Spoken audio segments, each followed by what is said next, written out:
네, 국민의힘 혁신위원회를 둘러싼 내부 갈등과 잡음이 끊이지 않고 있습니다. 혁신위원회 가지고 공천관리위원회로 넘어가면 이 갈등이 사라질 것인지 한번 국민의힘 지도부를 모시고 얘기 들어보겠습니다. 김병민 국민의힘 최고위원 나오셨습니다. 고맙습니다. 네, 안녕하세요. 반갑습니다. 예, 혁신이 지고 공관이 뜬다 뭐 이런 얘기가 있어서 한번 여쭤보려고 하는데 이게 예. 혁신이가 뭐 이르면 이번 주에 좀 조기 종료할 거라는 얘기가 있더라고요. 그런가요? 지도부시잖아요. 오늘 조금 이따 돌직구쇼에 오신환 혁신위원이 나오는 것 같은데 네. 정치 시그널에 이어서 예. 돌직구쇼에 예. 오신환 의원이 어떤 얘기를 하는지 한번 지켜보면 좋겠고요. 아직까지 뭐 이번 주에 조기 종료한다 이런 얘기 들어보진 못했습니다. 네. 자, 오신환 의원이 얘기하는 건 제가 광진갑 오신환 의원이 광진을 지역위원장으로 있어서 행사 때마다 만나서 자주 얘기를 하는데 아직까지 뭐 이번 주에 조기 종료한다 이런 얘기는 들어본 적이 없습니다. 근데 지금 어제 보니까 최고위원회에서 혁신위가 제안한 4호, 5호 안 있잖아요. 예. 그 두 가지에 대해서는 수용을 뭐 하겠다, 요청하겠다, 이제 공관위로 넘기겠다는 얘기인 것 같고 가장 궁금한 거는 30일에 혁신위에서 어느 정도 또 이제 안을 의결해서 넘길 거잖아요. 그래서 예. 어떤 거는 수용하고 어떤 건 좀 받을 수 없는 게 있는 건지 그게 좀 궁금하거든요. 지금까지 나왔던 혁신위안 거의 대다수를 다 수용했다 이렇게 보는 게 맞을 것 같습니다. 예. 1호 혁신안 같은 경우는 이른바 대사면 징계 취소의 의결이 필요하기 때문에 이 당 지도부의 의결에 따라서 모든 내용들 징계에 대한 효력을 정지시켰던 것이고요. 네. 나머지 공천에 관련된 내용들은 저희가 지금 당장 이런 사람들을 공천 배제한다 의결할 수는 없는 상황이거든요. 모든 당원 단계에 따른 공천관리위원회 역할이 있는 것이기 때문에 네. 혁신위가 낸 안을 지도부도 존중하고 이 내용을 수용해서 그 공천관리위원회로 넘기게 되면 혁신위가 고민했던 내용들이 최종적인 공천 과정에 담기는 것 아니겠습니까? 그게 혁신위가 내세웠던 4호 안건인 것 같아요. 네. 뭐 용산에서 내려오는 사람이나 전략 공천을 예, 배제하겠다. 그렇죠. 어디에 예. 있었던 사람이든지 간에 이른바 낙하산 꽂아넣기식 전략 공천 배제한다. 혁신위 안을 지도부도 존중해서 공천관리위원회를 넘기게 된다면 나중에 그 내용을 공관위가 따르지 않는다. 그럼 채널 A를 비롯한 많은 언론들이 그때 당신들 얘기하지 않았냐 이렇게 비판하지 않겠습니까? 그러면은 그 지금 이제 중진이나 친윤 네. 핵심 의원들에 대한 어떤 희생 권고도 안건으로 올리겠다는 거잖아요. 희생 권고는 이게 이제 안건을 올렸을 때 지도부가 이 내용을 갖고 뭐 의결할 수 있는 사항은 아니고 네. 결국은 그 희생에 대한 전제는 희생의 대상이 되는 사람들의 용기 있는 결단이 중요한 거잖아요. 네. 그래서 그 결단의 시기를 혁신위원회도 존중한다. 이렇게 얘기를 했던 것 같고 지도부 차원에서도 시종일관 얘기했던 게 아직 정기국회 한복판에서 역대 총선을 비추어 봤을 때 11월 달에 누군가가 불출마했던 예가 있는가. 그래서 최소한 12월 정도 시기가 총선을 이 목전에 두고 있는 대로 넘어갈 때 네. 이런 나름대로의 불출마라든지 험지 출마 등에 대한 용기 있는 결단이 나오는 거니까 그 상황들을 조금 지켜보자라고 얘기를 하고 있는 상황입니다. 그러면 희생 권고안은 그 최고위에서 뭐 수용해서 공관위에 넘길 만한 안건도 아니다. 이런 입장이신 거네요. 그거는 이런 거죠. 희생이 필요하다는 건 본인의 희생이 필요한 거고 네. 공관위에 넘긴다면 이 사람들이 희생하지 않으면 공천을 주지 마세요라는 얘기잖아요. 네. 근데 지금까지 혁신위가 얘기한 건 이 사람들 희생하지 않으면 공천을 주지 마세요가 아니라 이 사람들의 감동적인 희생 용기 결단을 촉구한다거든요. 그럼 이제 지도부가 할 수 있는 일은 마찬가지로 혁신위가 이런 얘기를 했으니 우리도 일부 받아들이겠다.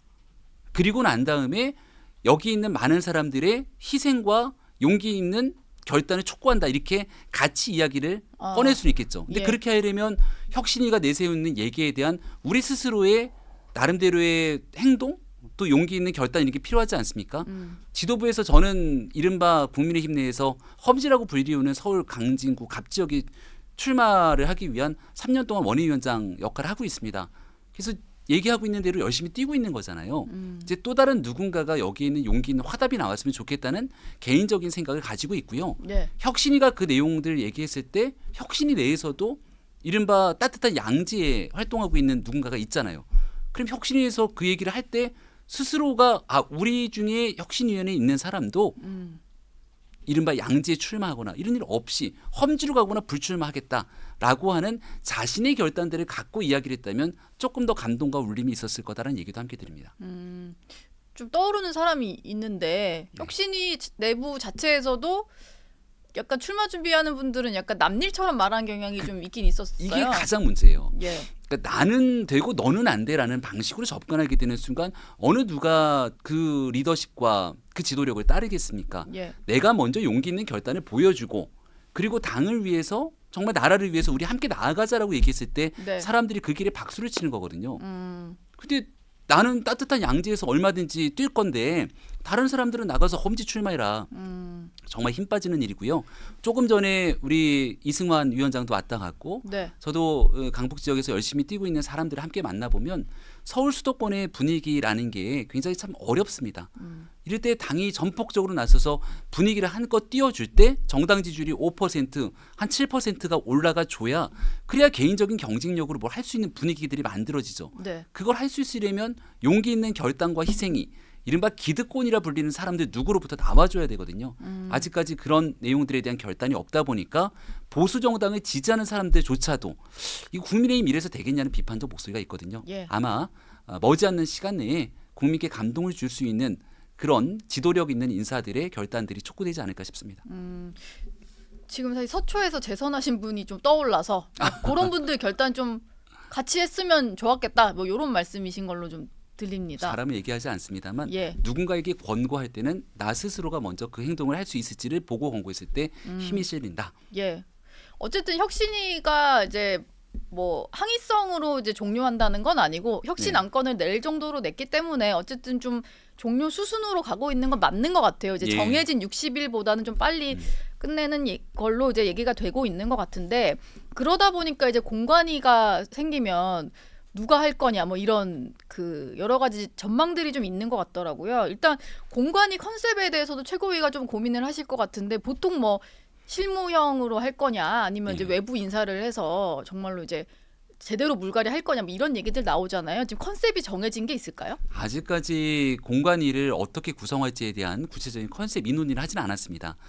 지금 아직 혁신의 시간들이 있고 네. 또 정기국회가 아직 예산 심사 등 최종적으로 남아 있는 시기가 있기 때문에 이게 이제 정리가 되는 순간부터 공천관리위원회로 넘어가는 급물살을 타게 되겠죠. 그래서 현재까지는 그렇게 깊게 논의되진 않은 상태지만 예. 아마 당에서는 지난날 공천관리위원회가 보여줬던 파동들 있잖아요. 네. 공관위가 이 파열음을 발생시키면 여기에 대한 나비 효과가 열심히 뛰고 있는 모든 사람들한테 정말 이 피부에 와닿도록 문제가 생깁니다. 그래서 과거에 있었던 잘못된 예들을 하나하나 찝어서 반드시 반면교사를 삼고 과거의 잘못을 반복하지 않겠다 정도의 의지는 다지고 있죠.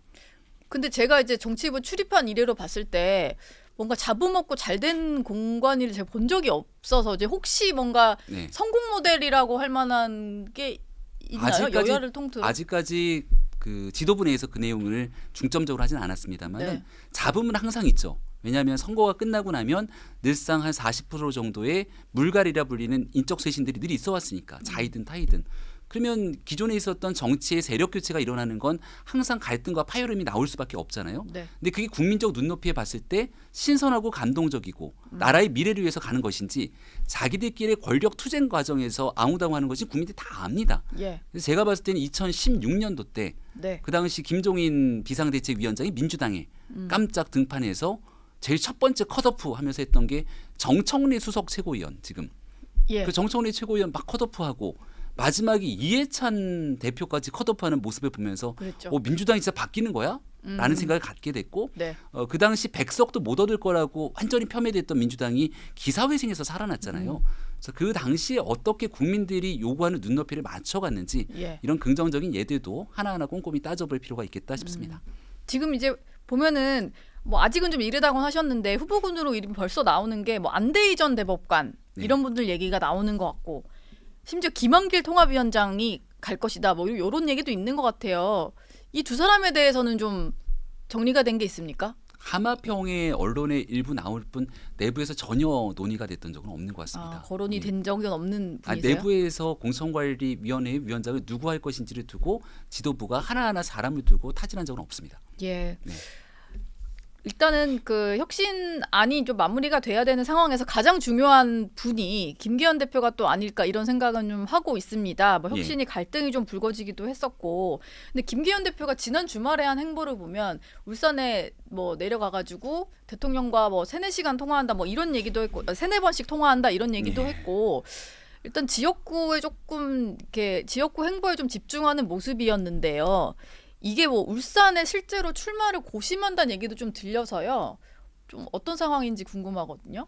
저는 김기현 대표가 약간 전략적 모호성을 일부러 가져간 게 아닌가라는 생각도 들거든요. 예. 약간 등 떠밀리듯이 김기현 대표의 리더십이 좀 많이 흔들렸던 게 사실 아니겠습니까? 근데 김기현 대표가 만약에 세간에 나오고 있는 얘기처럼 본인이 결단에 따른 불출마를 하거나 예. 혹은 험지 출마 등에 대한 또 다른 결정을 하게 된다면 그게 김기현 대표의 고독한 결단에 따른 일이어야지 사람들이 등 떠밀려서 어찌하지 못하는 선택으로 가게 되면 감동도 없고 거기에 네. 따른 효과도 별로 나타나지 않을 거라 봅니다. 지역구에는 김기현 대표가 3월달 전당대회에서 당대표가 되고 난 다음에 거의 지역구에 갔다는 얘기 들어본 적이 없어요. 네, 그 본인 잘 못 챙겼군요. 대표가 할 되면서. 수가 없죠. 거의 모든 일들을 당에 올인하다 보니까. 예. 그래서 제가 옆에서 보는 기준으로는 아주 만약 불출마를 한다 하더라도 내가 지역 구민들에게 할 수 있는 모든 노력과 애정들을 다 쏟아내는 것들을 기본 전제로 깔아놓는 것이 맞지 않나 이런 생각을 갖게 되거든요. 예. 그러니까 일각에서 얘기하는 것처럼 울산에 가서 막 열심히 의정보고회를 했으니 네. 나는 내 지역구를 챙길 거야. 그래서 개혁과 혁신에 역행하는 역주행한다 이렇게 비난하는 분들도 계신데요. 김기현 대표를 너무 얕잡아 보는 행동이 아닌가라는 생각이 들어서 저는 김기현 대표가 지금 당 대표로서 해야 되는 일에 대한 우선순위를 잘 알고 있다라고 생각합니다. 예. 근데 지금 장제원 의원도 최근에 조금 기사가 잦아들긴 했는데 뭐 지역에서 서울 안 간다고 한 이후로는 별로 이제 그 행보가 뭐 노출은 안 되는 것 같아요. 이제 고민을 하고 있는지 안 하는지 모르겠는데 이렇게 좀 상징적인 어떤 윤핵관들이 뭐 용퇴를 안 하고 자리를 지켰을 때 사실 혁신한 다른 것들은 다 봤더라도 이게 이루어지지 않으면 사실 혁신위가 실패했다는 평가를 받을 수밖에 없잖아요. 그럴 수 있죠. 예. 예, 그리고 그 혁신의 안들이 국민적 공감을 꽤 많이 받았다고 생각합니다. 얼마 전에 나왔던 여론조사 보니까 네. 인유한 혁신이 활동 잘하고 있다는 평가가 보수층에서도 꽤 높게 나오더라고요. 오히려 국민의힘이라는 정당 지지도보다 더 높게 나왔기 때문에 방향성을 잘 잡았고 근데 그 도덕적 기준을 한참 높였던 방향성은 현실화되기가 아까 말씀드린 것처럼 쉬운 일은 아니잖아요. 네. 그 명분도 어느 정도 가져가야 되고 내가 내 정치 생명을 내려놓을 정도의 결단이 필요하다면 혁신이가 한마디 했다고 등 떠밀리듯이 밀어나는 정치인이 세상에 어디 있겠습니까? 또 거기에 대한 존중도 필요할 것이고 네. 그런 상황들에 대한 조율 과정들이 앞으로 총선까지 조금 남아 있을 거라고 봅니다. 어제는 이제 하태경 의원이 원래 뭐 서울 험지 출마하겠다라고 해서 부산에서 지역구로 옮기겠다라고 했는데 종로 출마를 또 선언을 했어요. 그러다 보니까 지금 이게 종로가 험지인가를 두고 좀 설왕설래가 있는 것 같아요. 또 당 지도부랑 상의가 전혀 안 됐다라는 얘기들도 좀 있는 것 같은데 실제로 예. 좀 처음 접하신 거예요? 기자회견을 처음 보고? 접했습니다. 네. 아, 기자회견을 보고 처음 접했고 예, 방송에 나가서 이제 딱 하태경 의원 얘기를 하려 했는데 전화가 왔더라고요. 네, 그래서 일단 전화를 받지 않고 방송에서 문제가 있다 종로 출마 이렇게 얘기를 했습니다. 네. 왜냐하면 저는 개인적으로 하태경 의원과 가깝고 또 여러 가지 대한민국 정치 개혁적이고 젊은 이야기들을 많이 꺼내줬기 때문에 하태경 의원에 대한 여러 평가 중에 긍정적인 면이 꽤 있다고 생각을 합니다. 네, 더군다나 당이 어려울 때 누구도 험지 출마 안 하겠다고 하는데 삼선이 활동을 했던 부산을 내려놓고 서울 수도권에 험지 출마하겠다 그랬거든요. 그리고 하태경 의원이 얘기했던 메시지가 뭐였냐면 내가 부산에 출마하면 그냥 똑같이 한석을 그대로 유지하는 거지만 내가 부산 해운대를 비워주더라도 젊고 참신한 인사가 이 자리를 차지하게 되니까 한석은 가져가고 민주당이 확보하고 있는 의석 하나를 내가 가서 가져오게 되면 우리 당은 2석을 얻게 되는 거 아니냐. 예, 정말 소름이 돋을 정도로 야, 하태경 의원 참 멋있게 활동했다. 제가 예전에 여기선가 어디가 얘기를 했는데 하태경 의원한테 그 수도권 험지 출마한다 했을 때 의원님 존경합니다. 이렇게까지 문자를 바로 보냈다니까요. 네. 근데 지금은 그 문자 취소합니다. 이렇게 보내고 싶어요. 근데 연락은 예. 해보셨어요? 그 뒤로 전화 이후로? 다시 했죠. 네. 그래서 왜 종로에 출마하는지에 대한 언급을 하셨는데 사실 설득이 잘 안 됩니다. 어제 그리고- 저희 취재 기자가 이제 통화를 해봤을 때는 뭐 다른 데가 안 되는 이유를 대시더라고요. 다른 지역구에 갈 수 없는 이유 때문에 이제 종로를 가야 된다. 뭐 이런 논리였는데. 그거는 하태경 의원이 그렇게 얘기를 하게 된다면 그동안 하태경 의원이 걸어왔던 길과 하태경 의원의 정치 뭐라 그러죠? 그 정치적 그림과 전혀 반대 길을 걸어가고 있는 것 같아서 매우 안타깝습니다. 예. 하태경은 하태경다워야죠. 예. 하태경 의원이 직접 설명하는 종로에 나가야 되는 이유는 뭐가 있었나요? 어제 기자회견에서는 뭐 그 수도권 승리를 좀 이끌어야 된다. 그 분위기를 한참 띄우는 중요한 역할에 대해서 가장 먼저 얘기를 했던 것 같은데 하태경 의원에게 기대하고 있는 건 네. 본인이 갖고 있는 젊은 층과 소통할 수 있는 매력, 또 여의도 레카라고 본인이 책까지 넣었을 정도로 굉장히 다양한 사회 현안들에 대해서 누구보다 앞장서 갖고 그 이슈를 캐치할 수 있는 능력, 네. 그 실행력까지 담보돼 있기 때문에 보수 진영에서 쉽게 접근하기 어려웠던 사람들과의 소통의 강점이 있잖아요. 그러면 서울 지역이 49개 지역입니다. 우리 국민의힘이 국회의원이 있는 곳이 10곳이 채 안 돼요. 네. 40개 가까운 지역 속에서 하태경 의원이 민주당과 첨예한 대립각을 딱 세우면서 모든 이슈를 끌어가고 할 만한 지역이 과연 종로 말고 없겠습니까? 종로는 캐스팅 보터의 지역이기도 하고 네. 또 유력한 대권 주자들의 각축전이 되는 곳이기도 합니다만은 예. 서울에 있는 49개 지역을 놓고 봤을 때 보수적인 성향이 49개 중에 그 중간값 이상이 되는 데라고 저는 확신합니다. 예. 제가 있는 광진갑, 우리 나왔던 이승환 위원장의 중랑을, 중랑을. 저 위에 뛰고 있는 김재섭 위원장의 도봉갑, 단언컨대 서울 49개 지역 중에 중간에서 훨씬 뒤로 처질 수밖에 없는 보수의 지지세로 보게 되면 네. 그러면 험지라고 한다면 3선 정도의 역량을 갖고 그 정도로 언론이 뛰어났다면 하태경 의원이 선택해야 되는 곳은 명확한 것 아니겠습니까? 그래서 이게 정치인이 그 특정 이미지에 갇히게 되면 저는 안 된다고 생각하는데요. 네. 하태경 의원이 했던 그 용기 있는 결단이 내가 국회의원 한 번 더 하기 위해서 나에게 가장 유리한 곳에 찾아갔다라고 하는 프레임에 갇히게 되는 순간 하태경 의원도 어려워지고 국민의힘도 함께 어려워집니다. 예. 그래서 저는 하태경 의원이 갖고 있는 정치 그 여정에 대한 큰 박수를 보내고 싶고 지금도 그 마음이 그대로 남아있기 때문에 애정을 담아 말씀을 드리는 거고요. 여전히 가능성들이 열려있기 때문에 초심을 갖고 왜 수도권에 험지에 나가려고 했던 것인지에 대한 네. 그 근본적인 초심을 다시 한번 되살릴 필요가 있다는 애정 어린 말씀을 다시 한번 드립니다. 일단 하태경 의원의 어제 종로 출마 선언을 두고 좀 일부 실망했다는 표현들도 좀 나오고는 있는 것 같아요. 국민의힘 지지자들 사이에서도. 네. 그리고 또 한 분이 더 있는데 인요한 혁신위원장 얘기로 좀 넘어가 볼까 하는데요. 이준석 전 대표를 이제 지칭해서 뭐 준석이 이런 표현 이런 식으로 좀 이제 지칭을 했고 또 예. 도덕이 없는데 부모 잘못인 것 같다 뭐 이런 말을 했다가 어제 결국 사과를 하긴 했습니다. 근데 인요한 위원장이 사실 이제 설화가 좀 여러 차례 좀 있었다 보니까 이것 때문에 오히려 이제 혁신위 동력도 떨어지고 말에 좀 힘이 안 실린다 뭐 이런 얘기도 있었거든요. 지도부에서도 어제 이 발언에 대해서는 조금 심각하게 봤을 것 같은데 좀 어떤 얘기들이 나왔어요? 네, 저는 방송에서 이제 문제가 있는 발언이라고 먼저 지적을 했고요. 예. 그리고 불필요한 설화에 이렇게 휩싸일 하등의 이유가 없거든요. 그 이준석 전 대표의 이른바 예의에 관한 문제는 이미 정치권의 오래된 이야기들입니다. 네. 그 가장 대표적으로 직격하고 있는 인사가 안철수 의원 같은 인물이죠. 왜냐면 이 전 대표가 과거 안철수 의원에게 했던 이 방송에서 꺼낼 수 없는 욕설 발언들이 있거든요. 예. 그런 일들이 있기 때문에 그 이른바 나이가 그래도 어느 정도 연배가 있는 정치인에 대한 기본적인 예의와 존중이 없다. 그리고 이준석 전 대표에게 준서가라고 얘기했던 부분에 대해서 또 불쾌했던 것 같은데 이 전 대표는 상대방에 대한 정치인의 이름을 부를 때 호칭을 생략하고 본인보다 연배가 많더라도 그냥 이름을 막 불러요. 누구씨 뭐 이렇게 씨도 아닙니다. 예. 그냥 막 불러요, 막. 그러니까 그런 예의 없음에 대한 부분들에 대한 지적은 이미 많은 사람들이 쏟아내고 있고 네. 인요한 위원장이 구태여 미스터 린튼에 대한 그 예. 모욕적인 내용을 받았지만 네. 굳이 언급하지 않더라도 다 알려진 상황들입니다. 근데 여기에 부모에 관한 얘기를 꺼낸 거는 이거는 정치적으로 봤을 때 인요한 위원장의 발언에 대해서 어느 누구도 옹호하기가 어려운 상황이죠. 예. 그리고 이준석 전 대표가 갖고 있는 가장 큰 정치적인 장기는 상대방이 잘못한 거 하나를 캐치를 하게 되면 그거를 딱 붙잡아서 네. 마지막 순간까지 코너로 몰아세우는 정치적 특장점이 있는데 거기에 약간 인요한 위원장이 휘말린 게 아닌가 싶고 네. 왜냐하면 평등한 상황으로 보게 되면 인요한 위원장이 했던 이준석 전 대표의 영어 발언들 이 전 대표는 아무런 사과를 하지 않았잖아요. 예.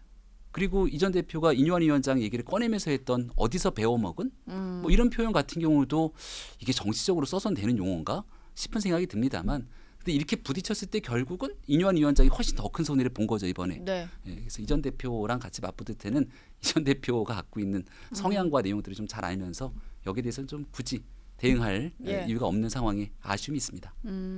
어쨌든 본인이 이제 그 하루가 넘어가기 전에 뭐 사과도 하기는 해서 네.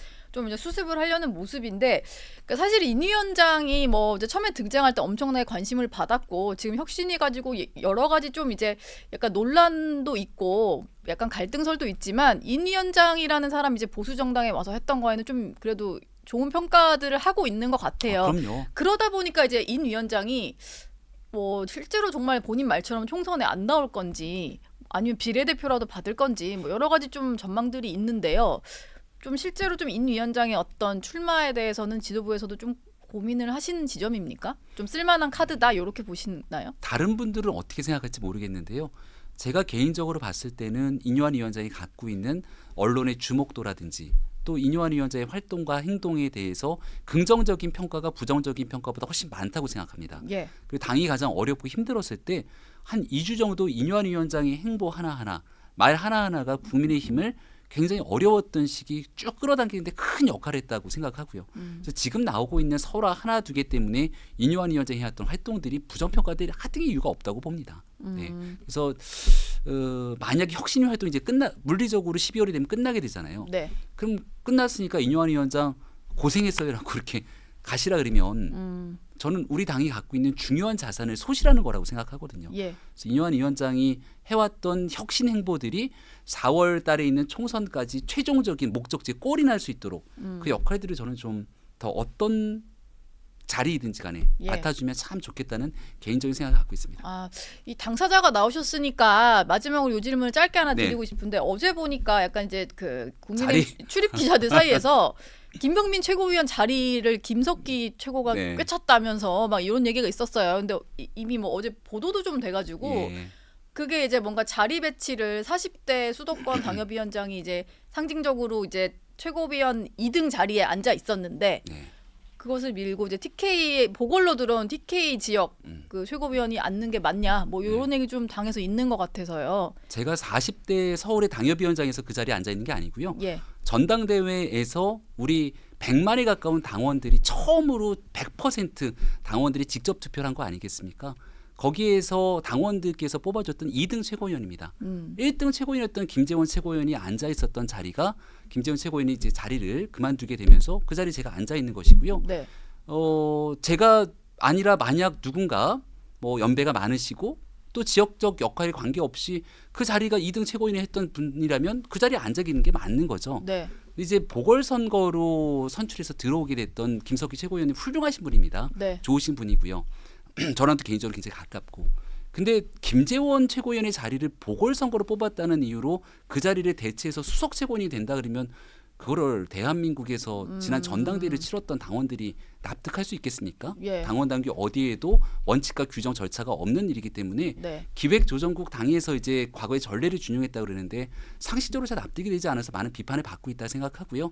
당이 원칙과 상식 또 당원들의 뜻에 따라서 가겠다고 얘기했던 정당이니만큼 또 여러 가지 이런 작은 실수가 나왔을 때 그거를 바로잡을 수 있는 그런 예. 용기를 가진 게 또 당이 가져가야 될 길이 아닌가 생각합니다. 목요일 최고위 때 좀 자리 한번 잘 보도록 하겠습니다.